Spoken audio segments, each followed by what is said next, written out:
अरे कुछ अक्ल है या घास चरने गई। सास ने चिल्लाते हुए बहू से कहा। रोज रोज के ताने और डरामे से बहू और इकलौते बेटे की जान गई 2 वर्ष पहले। बहू ओ बहू कहाँ मर गई। कमला ने आवाज़ लगाई। वो अभी सारा काम निपटाने के बाद नहाने के लिए गई थी और सास की हर 2 मिनट में ऐसी आवाज़ सुनने की उसकी आदत पड़ चुकी थी।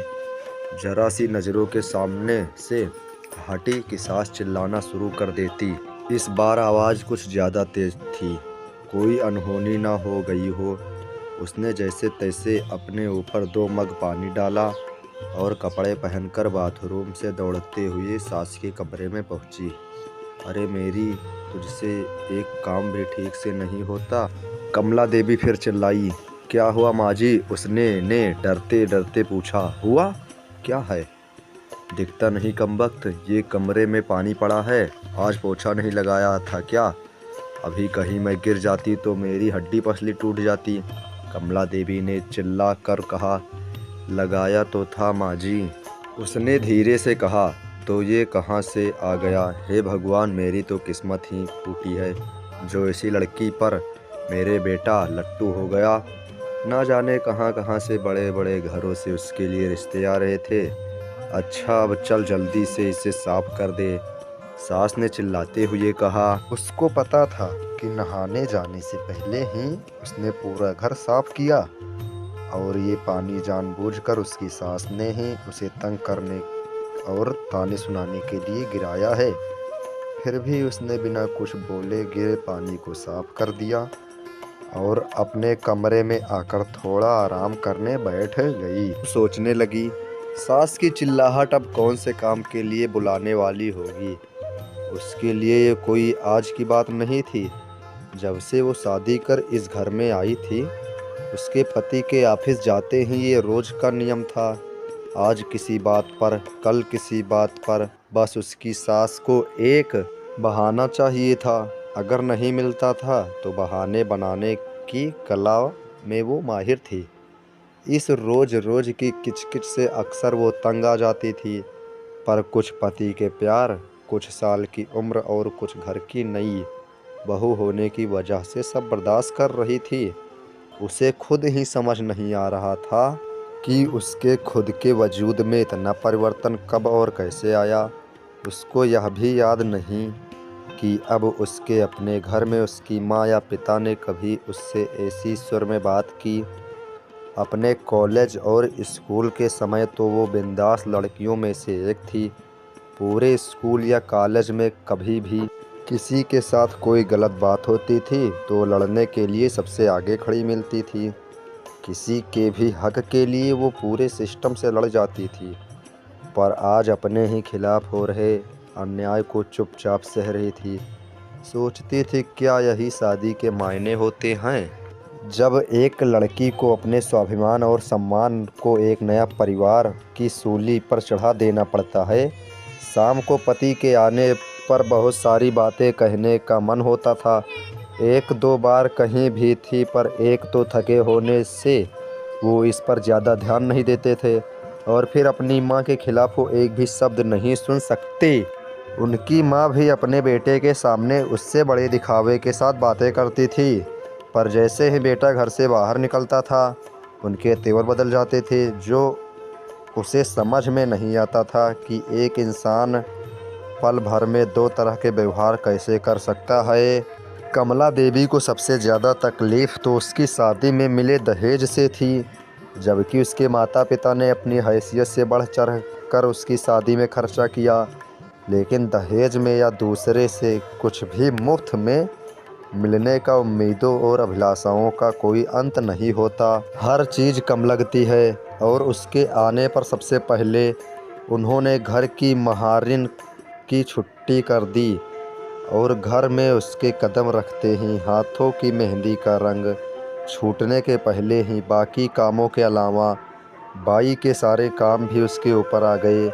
और कमला देवी ने कभी भी उसे एक नौकरानी से ज़्यादा नहीं समझा। कुछ ऐसे ही ज़िंदगी कट रही थी उसकी। रोज़ कोई नया बखेड़ा होता था और वो रोज़ शांतिपूर्वक उन्हें संभालने की कोशिश करते हुए सोचती थी, कि जल्दी ही उसे अपने पति और सास के साथ बैठकर शांति से इसका हल निकालना पड़ेगा। पर बस रोज़ की ऐसी दिनचर्या में सबके साथ बैठकर बात करने का समय नहीं मिल पा रहा था। एक दिन वो रोज़ की तरह सुबह झाड़ू लगा रही थी जब कमला देवी अपने बिस्तर के किनारे बैठी स्वेटर बुन रही थी। अचानक जैसे ही वह झाड़ू लगाते लगाते उसके पास पहुंची, उसने बिना कुछ देखे बहू को ज़ोर से लात मारी और चिल्लाई, अरे कुछ अक्ल भी है या घास चरने गई है? जब मैं कुछ कर रही होती हूँ तभी तुझे काम सूझता है। अभी ही मेरे कमरे में झाड़ू लगनी थी तुझे। क्या तुझे नहीं पता कि मुझे धूल से कितनी एलर्जी है? ये आज का नया बहाना था उसे तंग करने का, क्योंकि घर में रोज़ ही ऐसे ही काम होते थे और पहले कभी भी ऐसी कोई बात नहीं हुई थी। फिर वो भी अपनी सास के व्यवहार को जानते हुए बहुत संभल के काम करती।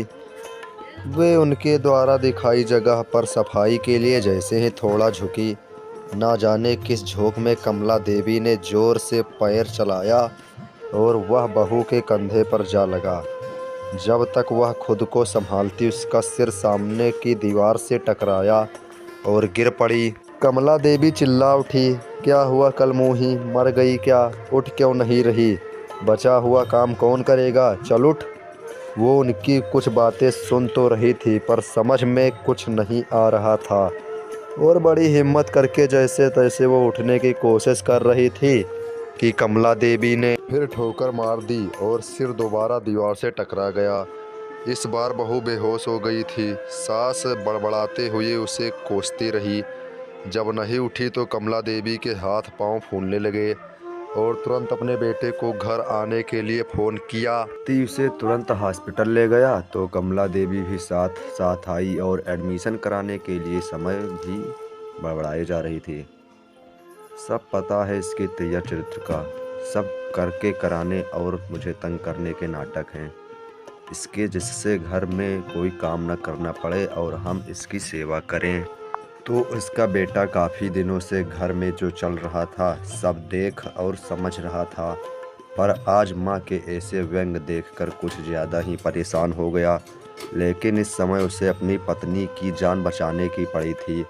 डॉक्टर के तमाम कोशिशों के बावजूद अंदर कोई नस फट जाने से पहले तो वो कुछ दिन कोमा में रही और अगले ही एक सप्ताह में उसने दुनिया छोड़ दी। वक्त के साथ साथ बातें कहाँ छुपती है। धीरे धीरे पड़ोसियों की जुबान पर उसके प्रति कमला देवी के बुरे बर्ताव के बातें सामने आने लगी, जिसमें कमला देवी के बेटे का भी नाम आ ही जाता था। और जब उसको लेकर बातें कुछ ज़्यादा बढ़ने लगी तो उसने तंग आकर एक दिन कमला देवी के इकलौते बेटे ने पंखे से लटककर सुसाइड कर ली। पूरे घर में दिन भर सन्नाटा रहता था। कमला देवी कुछ दिनों तक लोगों को दिखाई पड़ती रही और अक्सर घर के अंदर से उनकी आवाज़ें सुनाई पड़ती थी, अरे कुलमोही कहाँ मर गई, मेरे बेटे को भी साथ ले गई, चल जल्दी आजा बहू, घर बहुत गंदा पड़ा है, चल थोड़ा झाड़ू पोछा कर दे। फिर उसी लय में रोते रोते उनकी आवाज़ सुनाई पड़ती थी। बहू बहुत अच्छी थी, कभी शिकायत नहीं करी उसने, अभी हॉस्पिटल में है, इलाज चल रहा है, मेरी वजह से उसका सिर फट गया था ना, मेरे बेटा भी उसी के पास है, लेकिन अब तो वो ठीक हो गई होगी, अरे कोई तो उन दोनों को वापस ले आओ, अब कि उसे कुछ नहीं कहूँगा। कुछ दिनों के बाद पता लगा कि उनके किसी दूर के रिश्तेदार ने उस मकान को औने पौने दामों में किसी को बेच दिया था।